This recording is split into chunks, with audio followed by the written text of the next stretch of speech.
क्या आपने कभी ऐसी रात का अनुभव किया है जब आकाश में एक भी तारा न दिखे, जब चारों ओर केवल अंधेरा हो और आपके दिल में सवालों का तूफान उठ रहा हो?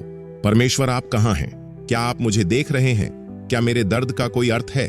कल्पना कीजिए, एक ऐसा व्यक्ति जिसके पास सब कुछ था, धन, परिवार, सम्मान, और एक ही पल में सब कुछ छिन गया। फिर भी उसने परमेश्वर पर भरोसा नहीं छोड़ा। उसका नाम था अय्यूब। यह कहानी नहीं, एक ऐसी यात्रा है जो आपके विश्वास को चुनौती देगी, आपके आंसुओं को साहस में बदलेगी और आपको परमेश्वर के प्रेम की गहराई दिखाएगी। क्या आप तैयार हैं इस यात्रा में शामिल होने के लिए? प्रिय आत्मा, आज हम एक ऐसी कहानी में कदम रखने जा रहे हैं जो समय की गहराइयों से निकलकर आज भी हमारे दिलों को छूती है। यह अय्यूब की कहानी है, एक ऐसी कहानी जो दुख, विश्वास और परमेश्वर की अद्भुत कृपा की गवाही देती है। यह कहानी ऊज देश से शुरू होती है, एक ऐसी जगह जो प्राचीन काल में अपने हरे भरे मैदानों और समृद्धि के लिए जानी जाती थी। ऊज के विशाल मैदानों में एक व्यक्ति रहता था जिसका नाम था अय्यूब। वह केवल धनवान ही नहीं था, बल्कि अपने हृदय की पवित्रता और परमेश्वर के प्रति भक्ति के लिए भी जाना जाता था। उसके पास 7 पुत्र और 3 पुत्रियां थीं, एक ऐसा परिवार जो हंसी खुशी से भरा हुआ था। उसके पास 7,000 भेड़ें, 3,000 ऊंट, 500 जोड़ी बैल और 500 गधियां थीं। उसकी संपत्ति इतनी थी कि लोग उसे पूरब का सबसे धनवान व्यक्ति कहते थे। लेकिन अय्यूब का असली धन उसकी संपत्ति नहीं, बल्कि उसका परमेश्वर के प्रति विश्वास था। वह एक ऐसा व्यक्ति था जो न केवल अपने लिए बल्कि अपने बच्चों के लिए भी परमेश्वर से प्रार्थना करता था। हर सुबह जब सूरज की पहली किरणें ऊज के खेतों पर पड़ती थीं, अय्यूब बलिदान चढ़ाता और परमेश्वर से प्रार्थना करता, हे परमेश्वर, यदि मेरे बच्चों ने अनजाने में भी कोई पाप किया हो तो उन्हें क्षमा करना। लेकिन यह कहानी केवल अय्यूब की समृद्धि की नहीं है। यह एक ऐसी कहानी है जिसमें स्वर्ग और पृथ्वी की शक्तियां टकराती हैं। एक दिन जब परमेश्वर की सभा में स्वर्गदूत उपस्थित हुए, वहां शैतान भी आया। परमेश्वर ने उससे पूछा, शैतान, तू कहां से आया है? शैतान ने जवाब दिया, मैं पृथ्वी पर इधर उधर घूमता रहा हूं। परमेश्वर ने गर्व के साथ कहा, क्या तूने मेरे दास अय्यूब को देखा? वह निष्कलंक और सीधा है, परमेश्वर का भय मानता है और बुराई से दूर रहता है। शैतान ने मुस्कुराते हुए एक चुनौती दी। उसने कहा, क्या अय्यूब बिना कारण परमेश्वर का भय मानता है? तूने उसे धन, परिवार और सुरक्षा दी है। उसकी सारी संपत्ति छीन लो और देखो, वह तुझे कोसेगा। परमेश्वर ने शैतान को अनुमति दी। ठीक है, अय्यूब की सारी संपत्ति तू छीन सकता है, लेकिन उसके शरीर को छूना नहीं। यह एक ऐसा क्षण था जब अय्यूब की परीक्षा की घड़ी शुरू होने वाली थी। पहली आपदा, सब कुछ छिन गया। ऊज के मैदानों में सूरज चमक रहा था, लेकिन जल्द ही वह सूरज काले बादलों से ढक गया। एक दूत दौड़ता हुआ अय्यूब के पास आया। उसकी आवाज में भय था। हे स्वामी, उसने कहा, सभाइयों ने हमला कर दिया और आपके सारे बैल और गधे लूट लिए, नौकरों को मार डाला। केवल मैं ही बचकर आया हूं। अय्यूब का दिल धक से रह गया, लेकिन इससे पहले कि वह कुछ कह पाता, दूसरा दूत आया। आकाश से आग गिरी। उसने चिल्लाकर कहा, आपकी सारी भेड़ें और चरवाहे जल गए, केवल मैं बचा हूं। अय्यूब के चेहरे पर पसीना छलकने लगा। उसका मन सवालों से भर गया। यह सब क्यों हो रहा है? लेकिन अभी आपदा खत्म नहीं हुई थी। तीसरा दूत आया। उसकी आंखों में आंसू थे। कसदियों ने हमला किया और सारे ऊंट ले गए, नौकरों को मार डाला। और फिर सबसे भयानक खबर लेकर चौथा दूत आया। उसकी आवाज कांप रही थी। आपके पुत्र और पुत्रियां अपने बड़े भाई के घर में भोज कर रहे थे। तभी एक तेज आंधी आई और घर ढह गया। सभी मर गए, केवल मैं ही बचा हूं। कल्पना कीजिए उस पल का दर्द। एक ही दिन में अय्यूब ने सब कुछ खो दिया, उसकी संपत्ति, उसके नौकर और सबसे दुखद, उसके 10 प्यारे बच्चे। वह मैदान में अकेला खड़ा था, जहां कभी हंसी और समृद्धि की आवाजें गूंजती थीं। अब वहां केवल सन्नाटा था। उसने अपने वस्त्र फाड़े, अपने सिर के बाल मुंडवाए और जमीन पर गिरकर परमेश्वर को दंडवत किया। क्या आप उस दृश्य को महसूस कर सकते हैं?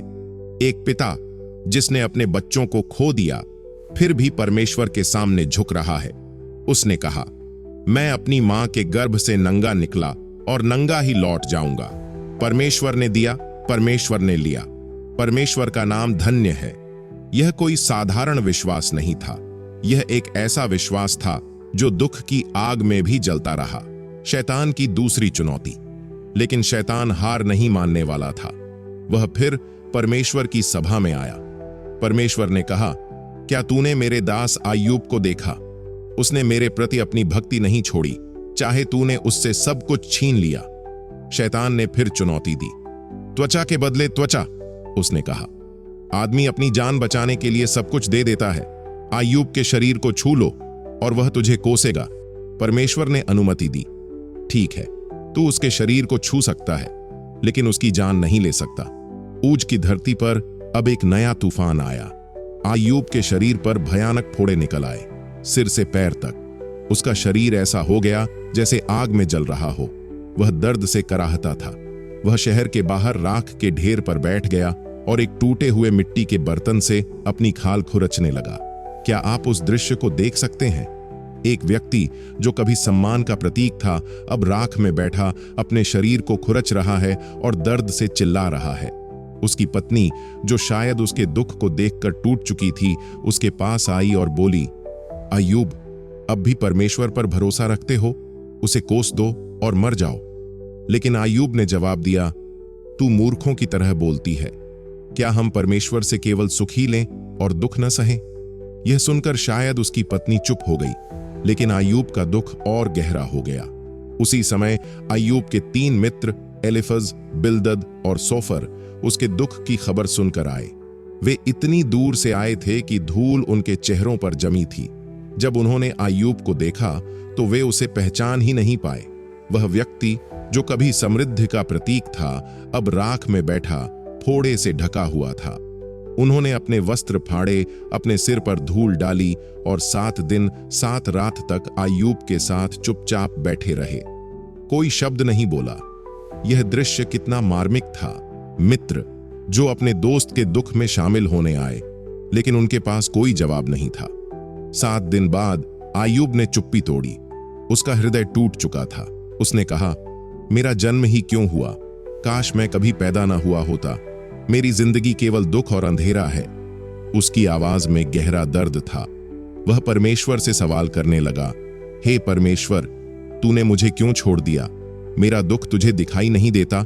अय्यूब का विश्वास अब भी था, लेकिन वह सवालों से घिर गया था। क्या आपने कभी ऐसा महसूस किया है जब दुख इतना गहरा हो कि आप परमेश्वर से सवाल करने लगें? अय्यूब के मित्रों ने अब बोलना शुरू किया। एलीफज ने कहा, अय्यूब, क्या निर्दोष लोग दुख भोगते हैं? तूने जरूर कोई पाप किया होगा, इसलिए यह सजा मिली है। बिल्दद ने कहा, परमेश्वर अन्याय नहीं करता। अपने पापों को मान ले और पश्चाताप कर। सोफर ने और सख्ती से कहा, तूने कुछ गलत किया होगा अय्यूब, परमेश्वर से क्षमा मांग। लेकिन अय्यूब ने जवाब दिया, मैंने कोई ऐसा पाप नहीं किया जिसके लिए यह सजा मिले। मैं परमेश्वर से बात करना चाहता हूं। मैं उससे पूछना चाहता हूं कि मेरा अपराध क्या है। अय्यूब का हृदय टूट रहा था, लेकिन उसका विश्वास अभी भी डगमगा नहीं था। वह अपने मित्रों के तर्कों से सहमत नहीं था।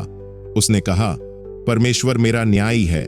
मैं उस पर भरोसा करता हूं, चाहे वह मुझे मार ही क्यों न डाले। इसी बीच एक नया व्यक्ति सामने आया, एलीयहू। वह युवा था, लेकिन उसका हृदय परमेश्वर के प्रति उत्साह से भरा था। उसने कहा, अय्यूब, तुम परमेश्वर से सवाल कर रहे हो, लेकिन क्या तुम उसकी महिमा को समझते हो? परमेश्वर का मार्ग हमारे मार्गों से ऊंचा है। वह दुख के द्वारा हमें शुद्ध करता है। एलीयहू की बातों में सच्चाई थी, लेकिन अय्यूब अभी भी जवाब चाहता था। वह चाहता था कि परमेश्वर स्वयं उससे बात करे। और फिर वह पल आया जिसका अय्यूब को इंतजार था। एक तेज आंधी उठी, बादल गरजने लगे और उस आंधी में से परमेश्वर की आवाज गूंजी, अय्यूब, तू कौन है जो मेरे मार्गों पर सवाल उठाता है? क्या तूने पृथ्वी की नींव डाली? क्या तूने समुद्र को उसकी सीमा दी? क्या तूने तारों को उनकी जगह पर रखा? परमेश्वर ने अय्यूब को अपनी सृष्टि की महिमा दिखाई। उसने कहा, क्या तू बेहेमोत को देख सकता है जिसे मैंने बनाया? क्या तू लिव्याथान को बांध सकता है? परमेश्वर की आवाज में शक्ति थी, लेकिन प्रेम भी था। अय्यूब चुप हो गया। उसने अपने मुंह पर हाथ रखा और कहा, हे परमेश्वर, मैं छोटा हूं, मैंने वह बातें कहीं जो मुझे नहीं कहनी चाहिए थीं। मैं अब चुप रहूंगा। परमेश्वर ने आय्यूब के विश्वास को देखा। उसने न केवल आय्यूब को क्षमा किया, बल्कि उसे 2 गुना आशीष दी। परमेश्वर ने आय्यूब को फिर से धन संपत्ति और एक नया परिवार दिया। उसके 7 पुत्र और 3 पुत्रियां हुईं जो पहले से भी अधिक सुंदर थीं। आय्यूब ने लंबा और सुखी जीवन जिया और वह 140 वर्ष तक जीवित रहा। लेकिन सबसे बड़ी आशीष थी उसका परमेश्वर के साथ गहरा रिश्ता, जो दुख की आग में और मजबूत हो गया था। प्रिय आत्मा, आय्यूब की कहानी हमें सिखाती है कि दुख के बीच भी परमेश्वर का प्रेम कभी नहीं छूटता। जब हमारी जिंदगी में तूफान आते हैं, जब हमारा विश्वास डगमगाता है, तब भी परमेश्वर हमारे साथ होता है। उसका मार्ग हमेशा समझ में नहीं आता, लेकिन उसका प्रेम कभी कम नहीं होता।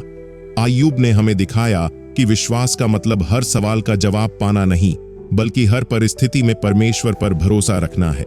आज मैं आपको प्रोत्साहित करता हूं, अपने दुखों को परमेश्वर के सामने लाएं, उससे बात करें, उस पर भरोसा करें और उसकी कृपा में आशा खोजें। और यदि यह कहानी आपके दिल को छू गई है, तो कृपया इसे अपने दोस्तों और परिवार के साथ साझा करें। हमारे चैनल को सब्सक्राइब करें ताकि हम ऐसी और प्रेरणादायक कहानियां आपके साथ बांट सकें। परमेश्वर आप सभी को आशीष दें। जय मसीह की।